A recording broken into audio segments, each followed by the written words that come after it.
Jangan sekarang kita ada di mulut serigala, besok baru masuk mulut singa. Ya, sama juga bohong. Betul. Makanya minta kepada Allah, semoga besok kita mendapat pemimpin yang baik. Umat Islam gak pernah ganggu mereka. Mereka mau punya hotel silakan. Mereka mau punya real estate silakan. Mereka mau punya uang triliunan yang 7 keturunan tidak habis. Kita nggak ngiri umat Islam, betul? Betul? Urusan mereka kaya raya, saudara. Tapi jangan ganggu kita dong. Jangan mentang-mentang terus punya duit. Saudara kita mau diusir dari kampung halamannya yang dia sudah tinggal di situ ratusan tahun. Kurang ajar. Assalamualaikum warahmatullahi wabarakatuh.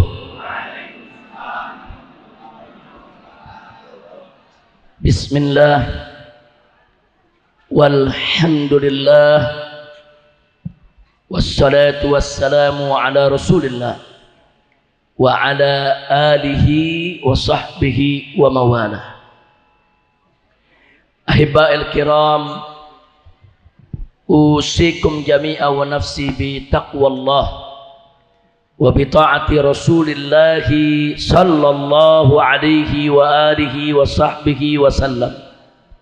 Fa nas'alullah subhanahu wa ta'ala ay yahdiyana ila siratikal mustaqim wa yaj'alana minal muttaqin wa yudkhilana jannatahu jannatan na'im bihaqqi sayyidil mursalin walhamdulillahi rabbil alamin. Taqabbalallahu minna wa minkum fataqabbal ya karim. Kepada para habaib, para alim ulama, para kiai, para ustadz, segenap tokoh masyarakat setempat, wabil khusus kepada segenap panitia penyelenggara yang telah bekerja keras untuk mensukseskan acara ini, yang telah mengorbankan tenaganya, pikirannya, hartanya. Semoga diberikan ganjaran berlipat ganda oleh Allah subhanahu wa ta'ala. Wabil khusus penghormatan ini kita sampaikan kepada sahibul majlis dari Majlis Al-Bahjah yang sama kita cintai, yaitu sahibul majlis Al-Habib Ahmad bin Mahbar Al-Attas hafidhahullah ta'ala wa ra'ah. Mudah-mudahan beliau beserta segenap keluarganya, khususnya ibundanya tercinta yaitu Ummul Lail, mudah-mudahan senantiasa diberikan oleh Allah panjang umur dalam taat dan ibadah, dalam sehat wal afiat, begitu juga semua keluarga besarnya, amin ya rabbal alamin. Hari ini saya lihat masya Allah banyak habib-habib muda kita yang hadir. Di sini ada Habib Bahar bin Sumaid, kemudian juga tadi kita lihat ada Habib Nabil Al-Gadri, ada Habib Hasan Al-Kaf, dan barusan juga Waladi Al-Mahbub Al-Habib Muhammad Hanif bin Abdurrahman Al-Attas yang telah menyampaikan ceramahnya. Saya tidak sebutkan lagi satu persatu semua nama habaib, tokoh, kiai yang hadir tanpa mengurangi sedikit pun penghormatan dan kecintaan kita kepada mereka. Mudah-mudahan semuanya kita doakan agar senantiasa dilindungi oleh Allah, diberkahi oleh Allah, diberikan kebahagiaan dari dunia hingga akhirat. Amin ya rabbal alamin. Ahibba'il kiram, tadi sudah panjang lebar kita mendengarkan nasihat-nasihat dari para guru-guru kita, dan terakhir tadi kita lihat bagaimana Habib Hanif menyampaikan kepada kita tentang pentingnya kita cinta kepada Nabi, pentingnya kita mengikuti Nabi, pentingnya terus kita menyemarakan untuk selalu menjadikan Nabi sebagai uswatun hasanah insya Allah. Nah, pada kesempatan ini saya ingin mengajak diri saya dan semua ahibba rahimakumullah untuk kita menengok satu ayat tentang bagaimana indahnya Nabi memimpin umat. Ini kita bicara tentang leadership. Kita bicara dari segi bagaimana kepemimpinan Nabi alaihi salatu wassalam di tengah umatnya. Nah, kenapa ini menjadi penting? Karena kalau ini diketahui oleh generasi muda kita yang ada saat ini, karena subhanul yaum rijalul qad, pemuda hari ini akan menjadi pemimpin di hari esok. Nah, kalau dia tahu bagaimana cara Nabi memimpin, insya Allah itu akan menjadi contoh buat anak-anak muda kita manakala mereka kelak menjadi pemimpin di tengah umat. Amin ya rabbal alamin. Kita buka surat Ali Imran ya. Di sana Allah Subhanahu wa taala menyatakan, A'udzu billahi minasyaitonir rajim. Bismillahirrahmanirrahim. Fabima rahmatin minallahi linta lahum. Walau kunta faddan gharidal qalbi lan faddu min hawlik. Fa'fu anhum wastaghfir lahum washawirhum fil amri. Fa idza azamta fatawakkal 'ala Allah, innallaha yuhibbul mutawakkilin. Shadaqallahul azim. Indah ini ayatnya. Allah menceritakan tentang bagaimana kita punya nabi memperlakukan umatnya. Allah menyatakan fabima rahmatin minallah, yaitu dengan rahmat dari Allah Subhanahu wa taala yang dilimpahkan kepada nabi kita Muhammad sallallahu alaihi wasallam. Allah menyatakan lintalahum, engkau menjadi lembut, engkau menjadi ramah, engkau menjadi santun ya Muhammad kepada kau punya umat. Masya Allah, semua itu adalah serpihan dari rahmat Allah Subhanahu wa ta'ala. Artinya dari baris ini kita lihat siapapun yang menjadi pemimpin wajib untuk bersikap santun kepada yang dipimpin, saudara. Pejabat wajib santun kepada rakyat. Pejabat wajib untuk ramah, untuk lembut kepada rakyat. Enggak boleh pejabat bengis kepada rakyatnya, saudara. Kira-kira jelas tidak? Jelas tidak? Jadi indah. Allah punya informasi buat kita dan tuntunannya buat Nabi. Fabima rahmatin minallahi lintalahum, yaitu dengan rahmat dari Allah Subhanahu wa taala ya Muhammad, engkau menjadi lembut, engkau menjadi santun, engkau begitu ramah terhadap kau punya umat. Alhamdulillah. Jangankan kepada umat, saudara, sampai Nabi kalau melihat ada umatnya dulu ketika beliau hidup, ada yang membawa seekor keledai dengan barang di atas tunggangannya melebihi kapasitas, ditegur sama Nabi. Dipanggil yang punya keledai, nggak boleh kau berikan beban di atas keledai melebihi daripada kapasitas kekuatannya. Bayangkan, keledai diperhatikan oleh Nabi, nggak boleh dizalimi sama pemiliknya. Subhanallah. Itu kita punya Nabi, saudara. Kemudian setelah itu Allah ingatkan kepada Nabi alaihi salatu wassalam, walau kunta faddan ghalidhal qalbi, andai kata engkau ya Muhammad bersikap keras atau kasar hati terhadap kau punya umat, apa yang akan terjadi? Dan faddu min haulaik, mereka akan meninggalkanmu, mereka tidak akan mendekatimu, mereka akan bercerai-berai, pergi, nggak mau dekat denganmu. Masya Allah. Bu,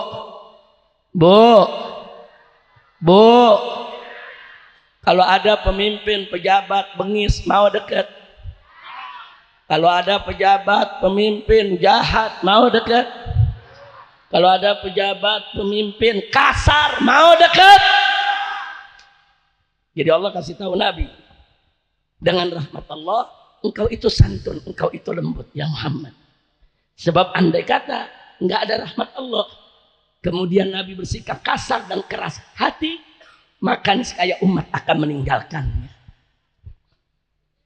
Nggak sampai di situ, selanjutnya Allah nyatakan kepada Nabi, fa'fu anhum, maafkan mereka ya Muhammad. Artinya kalau kau punya umat, kau punya rakyat yang kau pimpin punya kesalahan, maafin. Bayangkan saudara, rakyat yang salah saja Allah ajarkan Nabi maafkan. Jangan kesalahan rakyat dijadikan alasan untuk menindas rakyat. Masya Allah. Kalau zaman sekarang kan enggak. Rakyat lupa pajak sedikit udah dikasarin. Betul. Lupa bayar listrik, mati listrik. Betul. Iya, rakyat banyak salah. Betul, Allah juga tahu kok umat Nabi banyak salah. Tapi Nabi dituntun oleh Allah, fa'fu anhum. Maafkan mereka. Selama kesalahan tersebut masih bisa ditolerir, selama umat itu masih bisa dibina, maafkan. Subhanallah. Jadi rakyat yang salah aja Nabi disuruh maafin, apalagi yang nggak salah, saudara. Ini di kita yang nggak salah aja digebuk, apalagi yang salah. Betul. Lu betul lagi lu. Pengen gua ditangkap kali ya. Bu, kalau punya pejabat pemimpin yang lembut, enak gak? Yang santun, seneng gak? Yang mudah memaafkan kesalahan rakyatnya, cinta tidak? Shallu ala nabi. Bahkan bukan sekedar Nabi diperintahkan Allah memaafkan mereka. Setelah itu Allah nyatakan fa'fu anhum wastaghfir lahum. Artinya apa? Wastaghfir lahum. Muhammad, mohonkan kepada Allah pengampunan untuk kau punya umat. Bukan sekedar maafkan. Kalau umatmu banyak salah, banyak dosa, mohon kepada Allah agar Allah mengampuni mereka. Subhanallah. Dituntun tuh kita punya Nabi Allah. Bagaimana cara menjadi seorang pemimpin? Bagaimana cara menjadi seorang pejabat? Saudara, sikap lembut, santun, jangan kasar, jangan keras, gampang memaafkan, bahkan sering-sering mendoakan umatnya supaya diampuni oleh Allah. Saya mau tanya, akhlak Nabi indah tidak? Bagus tidak? Cinta sama Nabi? Betul. Sallu ala Nabi. Allahumma sholli wa sallim alaihi. Gak sampai di situ. Kemudian diajarkan lagi oleh Allah kepada Nabi. Setelah fa'fu anhum wastaghfir lahum wasyawirhum fil amri. Hei Rasulullah, wasyawirhum fil amri, ajak kau punya umat musyawarah dalam urusan mereka.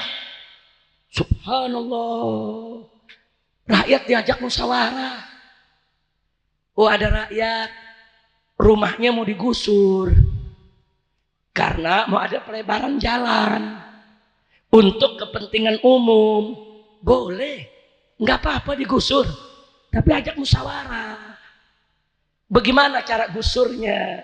Di mana mau dipindahkannya? Berapa ganti untungnya? Sampai si rakyat ridho, saudara. Si rakyat ridho, pemerintahnya senang, jalankan penggusuran, saudara. Betul? Betul? Kalau mau merelokasi umat, mau dipindahkan, boleh. Bukan nggak boleh, saudara. Kalau ada kepentingan yang lebih utama, ada kepentingan yang lebih besar, silakan gusur umat, silakan pindahkan umat, tapi wajib wasyawirhum fil amri. Ajak mereka musyawarah, tanyakan mereka bagaimana kemauan mereka, bujuk sampai mereka ridho. Nggak boleh mereka disalimi, nggak boleh mereka ditindas, nggak boleh saudara mereka diperlakukan dengan tidak adil. Apalagi sampai ditangkepin, udah dimasukin ke mobil, dianjing-anjingin. Apa? Pemimpin nggak begitu, saudara. Nggak boleh. Nah, jadi apa yang kita lagi saksikan saat ini, saudara, ini adalah kehancuran daripada kepribadian kepemimpinan. Atau dengan kata lain, kita sedang mengalami darurat kepemimpinan. Kita butuh pemimpin seperti yang dicontohkan oleh Nabi. Pemimpin yang santun, pemimpin yang baik, pemimpin yang cinta rakyat, pemimpin yang tidak menindas rakyat, pemimpin yang mengajak musyawarah rakyatnya, pemimpin yang gampang memaafkan, pemimpin yang mendoakan rakyatnya dengan kebaikan, bukan pemimpin yang menyusahkan rakyat, saudara. Bukan. Jangan negara, saudara, dijadikan musuh rakyat.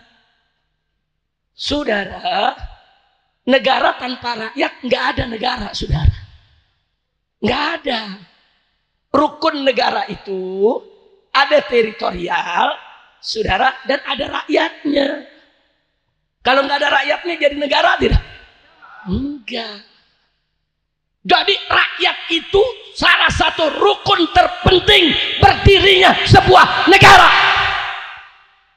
Maka itu rakyat nggak boleh dizolimi, saudara. Saya bicara begini sekali lagi, bukan digusur nggak boleh, bukan, boleh, boleh. Dalam Islam boleh, ya, boleh digusur, boleh dilebarin jalan, umat boleh dipindah dari satu kampung ke kampung lain, boleh. Tapi nggak boleh ada pemaksaan, nggak boleh ada hukum paksa, saudara. Bahkan jangankan kita bicara syariat Islam, jangankan kita bicara Al-Quran dan As-Sunnah, saudara. Kita bicara undang-undang yang berlaku di Indonesia saja, tidak boleh ada orang yang dipaksa pindah, saudara. Di samping saya ada pengacara saya. Coba tunjukkan Habib Ali. Saya tunjukkan, saudara. Ini ada Undang-Undang Republik Indonesia nomor 26 tahun 2000, saudara. Di sini menimbang, mengingat, dan seterusnya sampai memutuskan. Kita masuk pasal ke-9, saudara. Di sini disebutkan kejahatan terhadap kemanusiaan sebagaimana dimaksud dalam pasal 7 huruf B adalah salah satu perbuatan yang dilakukan sebagai bagian dari serangan yang meluas atau sistematik yang diketahuinya. Ini pasal 9 huruf D, A, B, C, D. Saudara, selanjutnya bahwa serangan tersebut ditujukan secara langsung terhadap penduduk sipil. Jadi kalau ada serangan secara sistematis yang dilakukan oleh satu pihak, saudara, langsung diarahkan, ditargetkan kepada penduduk sipil berupa 1 pembunuhan, atau 2 pemusnahan, atau 3 perbudakan, atau yang keempat pengusiran atau pemindahan penduduk secara paksa. Ada di sini, saudara. Artinya apa? Kalau ada pihak yang memaksa penduduk dipindah secara paksa, dia melakukan pelanggaran HAM berat, saudara. Ini undang-undangnya. Kalau kita mau bicara ayat Al-Quran, hadis Nabi, wah, udah nggak hitung soal keadilan, saudara. Ini kita bicara undang-undang, jangan mau kita dibodohi. Nggak boleh, tidak boleh siapapun, negara sekalipun, saudara. Mau presiden, mau menteri, mau jenderal yang manapun, nggak boleh mengusir seorang rakyat dari rumah tinggalnya dengan paksa. Haram. Dan ini pelanggaran HAM berat, saudara. Nah, jadi jangan negara ini selalu merasa benar kalau rakyat selalu dianggap salah. Apalagi, saya tunjukkan lagi, saudara, apalagi saudara-saudara kita di Barelang, saudara, Pulau Batam, kemudian Rempang, Galang, saudara, itu sudah ada keputusan wali kota Batam. Ini keputusannya, saudara. Keputusan wali kota Batam. Saya tunjukkan, saudara. Nomor KPTS titik 105 garis miring HK garis miring 3 Romawi garis miring 2004 tentang penetapan wilayah perkampungan tua di kota Batam. Isinya, saudara, di sini disebutkan nama-nama pulau. Di sini disebutkan nama kecamatan kelurahan.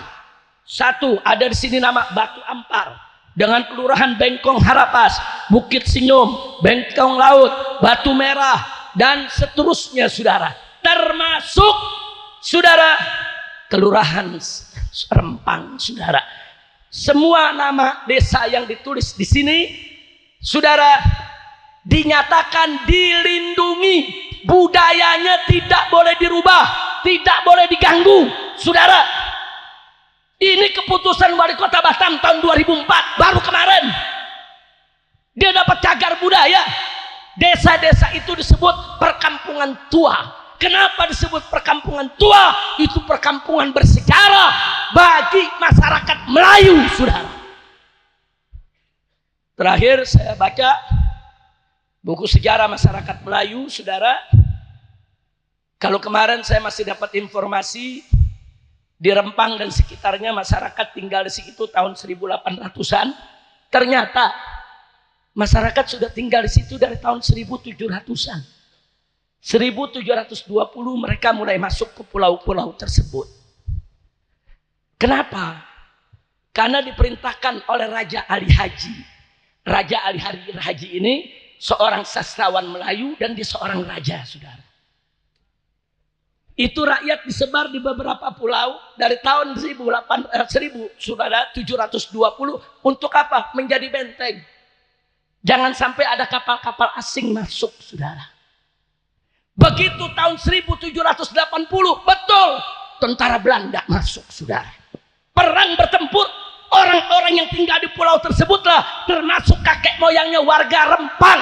Mereka yang perang, mereka yang melawan Belanda, dan akhirnya mereka mendapatkan kemenangan, saudara. Terus sekarang anak cucunya mau diusir. Dari mana ceritanya?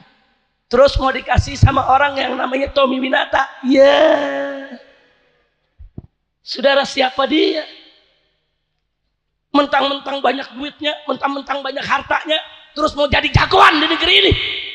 Dia mau beli semua pejabat untuk diadu dengan rakyat. Kurang ajar. Saya ingatkan kepada semua naga-naga, saudara. Semua naga-naga, jaga sikapmu. Jangan ganggu pribumi. Jangan ganggu umat Islam. Kalau kalian terus mengganggu umat Islam, besok kalian akan jadi cacing.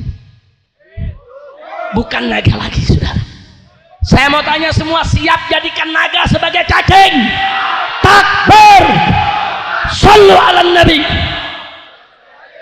Umat Islam gak pernah ganggu mereka. Mereka mau punya hotel silakan. Mereka mau punya real estate silakan.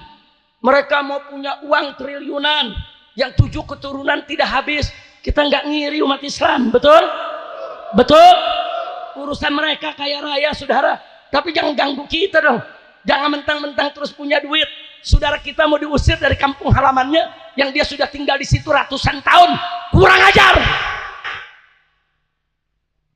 Nah, jadi saudara, sengaja saya bawakan tadi bagaimana cara Nabi memimpin. Saya ingin ingatkan semua pemimpin Indonesia. Kalian kan muslim. Contoh dong nabinya.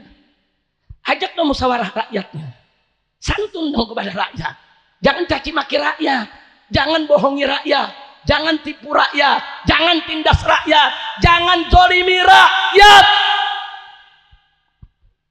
Kira-kira yang saya sampaikan jelas tidak? Jelas tidak? Jadi sekarang saya mau tanya, kalau warga Rempang sekarang melawan, wajar tidak? Wajar tidak? Wajar tidak? Wajar, saudara. Tahu-tahu begitu mereka melawan, mereka disebut penjahat. Yang penjahat bukan mereka, lu yang jadi penjahat. Yang ngusir masyarakat yang penjahat, betul? Oligarki yang zalim yang penjahat, betul? Oligarki busuk yang penjahat, betul? Takbir. Tadi pagi saya sempat kaget, saudara. Saya dengar kabar dari kawan-kawan di Batam dan Riau bahwa Ustadz Abdus Somad yang kita cintai, UAS, mendapat panggilan polisi. Kita kaget, saudara. Saya minta bantuan kepada pengacara, hubungi kawan-kawan yang di Riau, hubungi kawan-kawan yang di Batam. Apa betul ini Ustadz Abdul Somad dapat surat panggilan? Karena kita marah, saudara. Kalau seorang Ustadz Abdul Somad yang menyuarakan kebenaran, membela bangsa Melayu, mendukung perjuangan bangsa Melayu, saudara, kemudian dianggap sebagai penjahat, kita tidak akan ridho dan kita tidak akan terima. Betul? Takbir. Saya mau tanya, Ustadz Abdul Somad itu pecundang atau pejuang? Pecundang atau pejuang? Pecundang atau pejuang? Beliau bukan penjahat, saudara. Nah, akhirnya saudara, tadi pagi saya sempat ceramah di Condet, saya kritisi soal ini, kita tumpahkan kemarahan kita nggak terima kalau Ustadz Abdul Somad yang sedang getol membela bangsa Melayu yang tertindas, kemudian mau dijadikan penjahat. Tapi alhamdulillah, sore tadi kami langsung mendapat jawaban, baik dari para pengacara maupun dari para asistennya Ustadz Abdul Somad, saudara. Dan Ustadz Abdul Somad juga segera membuat rekaman, disebarluaskan di mana-mana. Yang mendapat panggilan polisi adalah sahabat beliau yang bernama Ustadz Burhan. Tapi beliau tetap marah. Kenapa? Karena Ustadz Burhan ini, kata Ustadz Abdul Somad, ini orang baik. Dia punya restoran, saudara. Dia suka kasih makan anak yatim, kasih makan janda-janda lemah, kasih makan orang miskin. Kemarin begitu warga dari Rempang numplek di Batam, saudara, mereka demo menuntut keadilan, nggak bawa makanan, nggak bawa minuman. Ustadz Burhan berbaik hati, kasih makan, kasih minum. Ustadz Burhan dipanggil polisi. Apa dalam surat ditulis? Diduga melakukan tindak pidana karena membantu orang yang melakukan kejahatan. Lu yang jahat bilang masyarakat jahat. Kacau tidak? Kacau tidak? Kita bersyukur bukan Ustadz Abdul Somad, alhamdulillah. Tapi kita tetap nggak terima. Ustadz Burhan itu orang baik, dia berderma, dia bantu orang, kenapa dianggap penjahat? Saya jadi ingat peristiwa Pilpres 2019.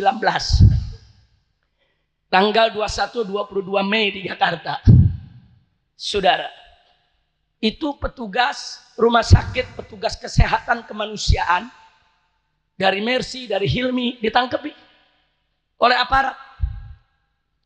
Begitu ditangkap, tuduhannya apa? Membantu penjahat.